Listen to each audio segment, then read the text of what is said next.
A papal conclave is one of the only elections where the voters are truly locked away, cut off from phones, messages, media, and public pressure. That locked feeling is not just a symbol. The word conclave comes from a Latin idea that means locked with a key. The Roman Catholic Church uses this closed election after the death or resignation of a pope, because choosing the next pope is its biggest decision. No public scoreboard appears. No running totals are announced. Outside the Vatican, people mostly see smoke, hear bells, and wait for one final name. So what actually happens inside the Sistine Chapel, vote by vote, after the doors close, and everyone except the electors is sent out? The answer is not chaos, and it is not a guessing game. It is a strict process built from rules, rituals, counting, and repeated ballots. Most modern rules come from a 1996 constitution issued by Pope John Paul II, later changed by Pope Benedict XVI in 2007 and 2013. Those modern rules grew out of a much older problem. Medieval papal elections could drag on for months, and some even stretched into years.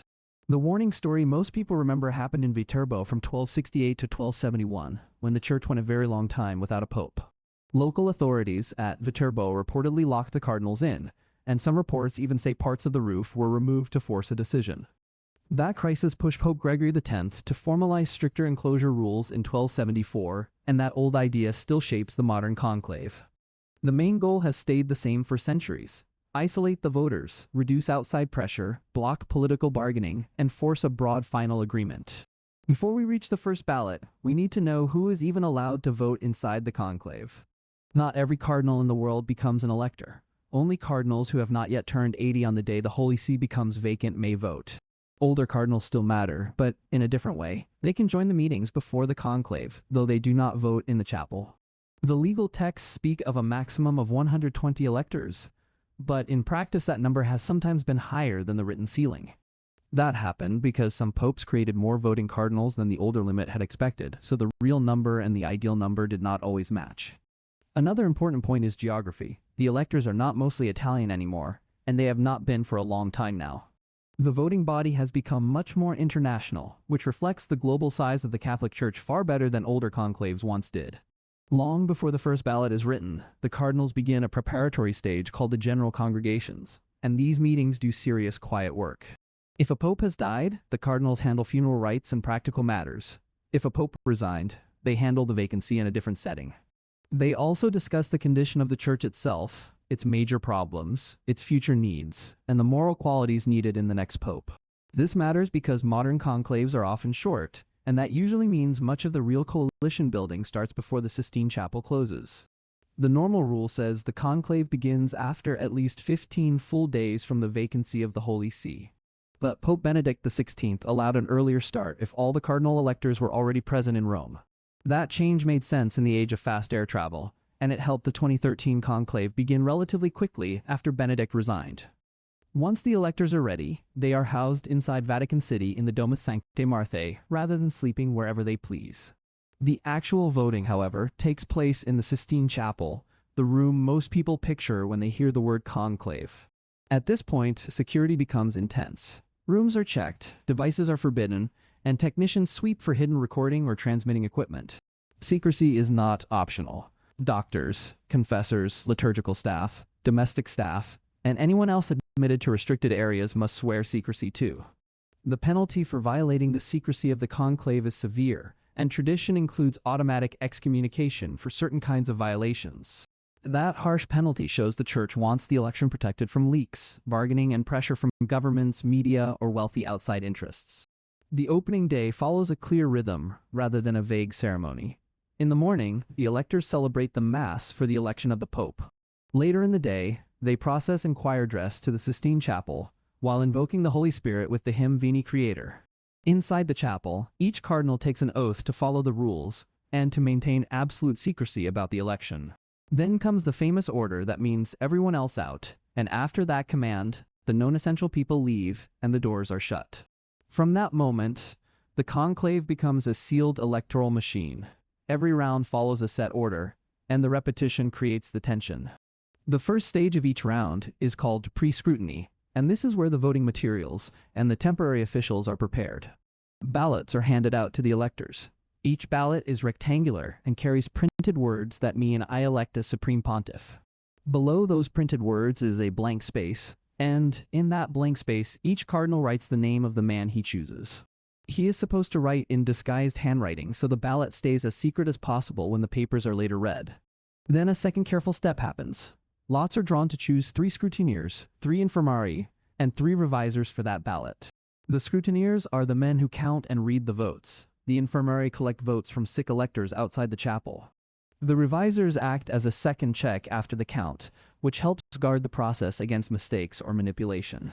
The use of lots matters because the same small group does not control the process round after round. The roles are assigned randomly. Now the actual vote begins, and this part is one of the most ritualized actions in the whole Catholic Church. Each cardinal writes one name on his ballot, folds it, and carries it visibly toward the altar in front of the others. At the altar, he makes a solemn oath that his vote is given to the person he believes should be elected according to God. That oath matters because the act is meant to be moral as well as procedural. The vote is not supposed to be casual. After the oath, he does not just drop the paper by hand. He places the folded ballot on a plate first. Then he uses the plate to slide the ballot into a chalice or another receptacle, giving the action a very formal, visible shape. The order of voting follows rank and precedence, so the electors do not behave like a random crowd lining up at a box. If a cardinal is inside the chapel but too sick to walk to the altar, the rules still protect his participation. In that case, a scrutineer carries the folded ballot to the altar and deposits it in the same formal manner. The rules also cover a harder case. Some electors are too ill even to leave their rooms in the Vatican residence. For them, the infirmari take ballots and a locked box. First, the box is shown to be empty in front of witnesses. Then the box is sealed, and the infirmari carry it to the sick elector so he can vote privately.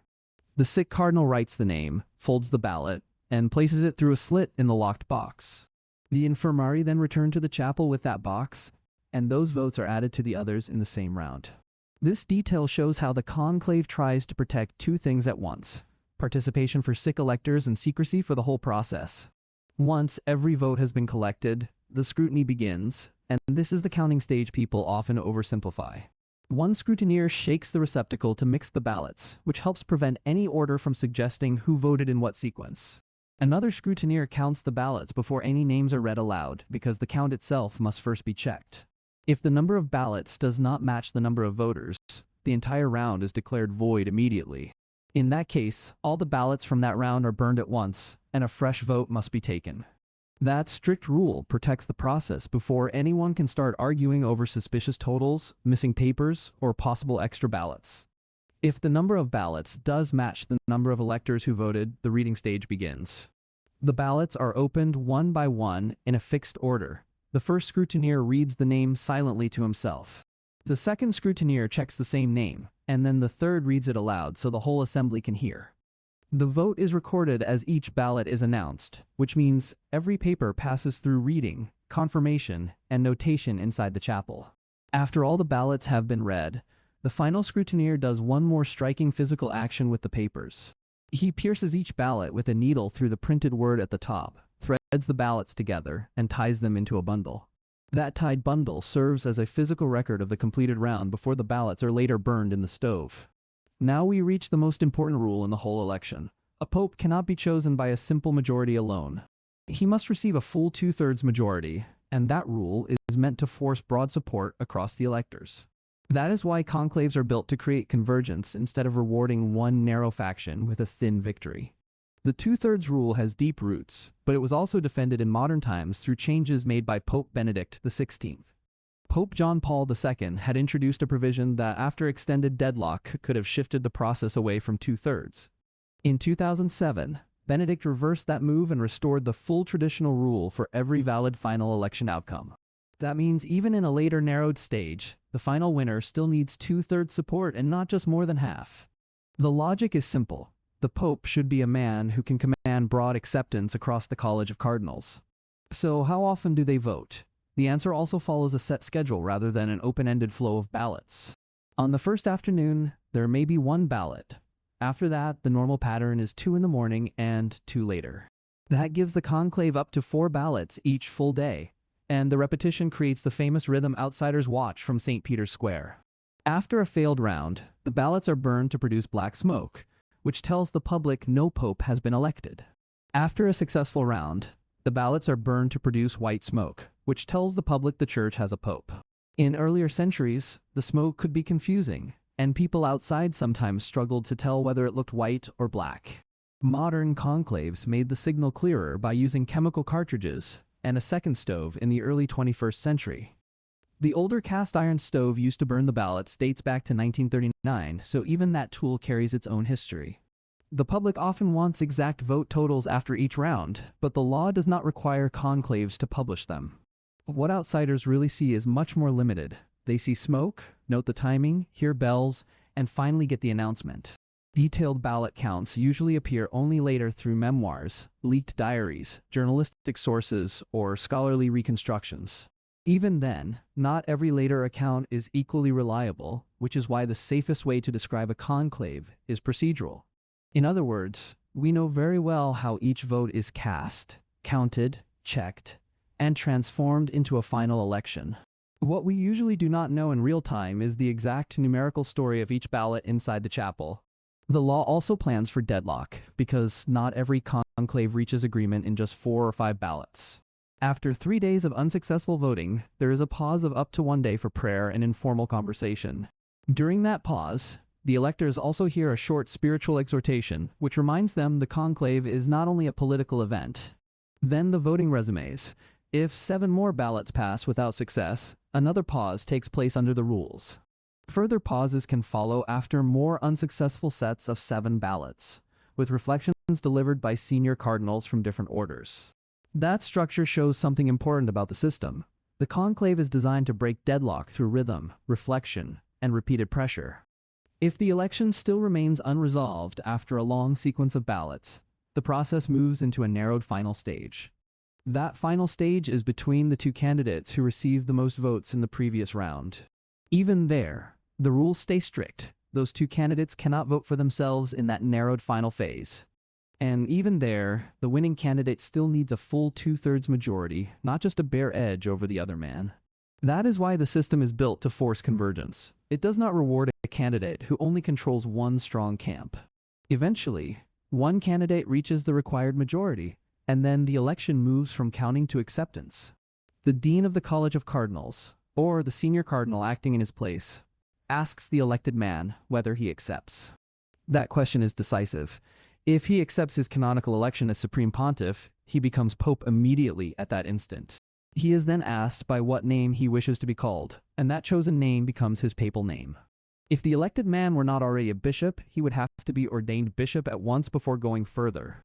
In modern times, however, the elected cardinal has effectively always already been a bishop before the conclave begins.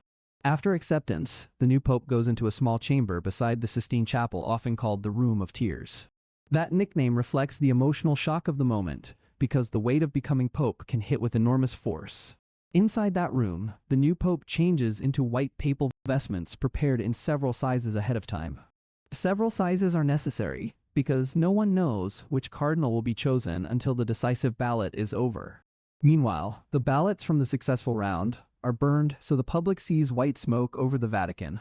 At the same time, the bells of St. Peter's ring, giving the outside world a second strong signal that a pope has been chosen. Soon after, the senior cardinal deacon appears on the central balcony of St. Peter's Basilica to make the announcement. He declares that the church has a pope, and then he proclaims the new papal name to the crowd below. After that, the new pope appears publicly and gives his first blessing, completing the visible part of the drama. If you strip the event down to its bones, the vote-by-vote timeline is remarkably exact and repetitive. Seclusion comes first, then the oath, then ballots are distributed, lots are drawn, votes are written, and electors walk to the altar. After that come the deposit into the receptacle, the count, the reading aloud, the verification, the smoke, and then the whole cycle repeats. That repetition is where the real pressure comes from. Each round removes fantasy and forces the electors closer to a workable coalition. So even though the setting feels ancient and dramatic, the conclave is not mystical chaos inside a painted chapel. It is a scripted electoral machine whose power comes from ritual plus procedure, not from improvisation or secret disorder. Modern conclaves are often shorter than people expect, but short does not mean simple or easy. The conclave that elected Benedict XVI in 2005 ended in 4 ballots, which is quick by historical standards. The conclave that elected Francis in 2013 ended in 5 ballots, also very brief compared with the medieval past. Those fast endings do not mean the cardinals walked in without thought. The pre-conclave meetings had already done much quiet work. That is one reason the general congregations matter so much. Discussion before enclosure can shape the outcome after enclosure. A popular retelling sometimes suggests the real story is hidden only in secret numbers, but that misses the best documented part. The authentic vote-by-vote story is mostly a story of procedure, how each ballot is written, carried, deposited, read, and tested. That procedural view is also the honest view, because exact totals often remain uncertain until much later, if they appear at all. Inside the chapel, however, there is nothing vague about the steps. The rules tell the electors exactly what happens next. The sick are provided for. The counters are checked. The numbers are verified. The ballots are bundled. The result needs 2/3. Even the pauses during deadlock are regulated, which shows the conclave expects human hesitation and tries to manage it carefully. This is why the system has lasted.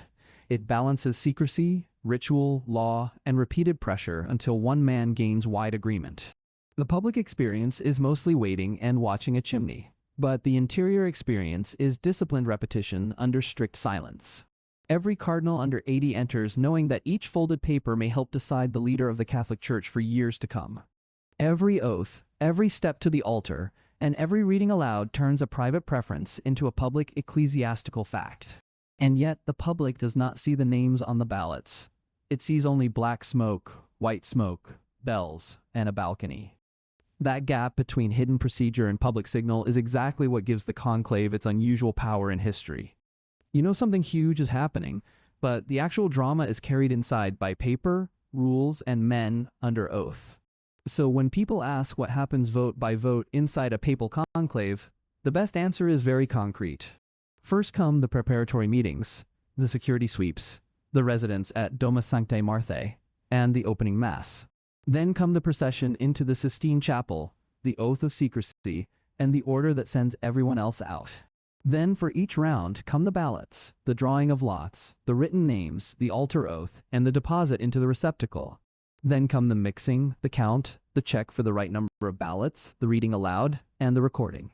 Then come the threading of the ballots, the burning of the papers, the smoke signal, and the next round, if needed. If deadlock continues, prayer and pauses interrupt the rhythm, but even those pauses follow a planned legal structure.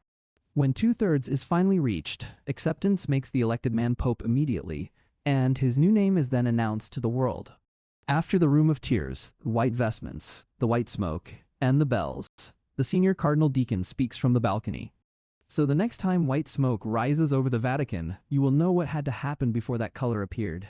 A global body of electors had to gather, swear secrecy, write names by hand, count every paper, and repeat the process until agreement formed.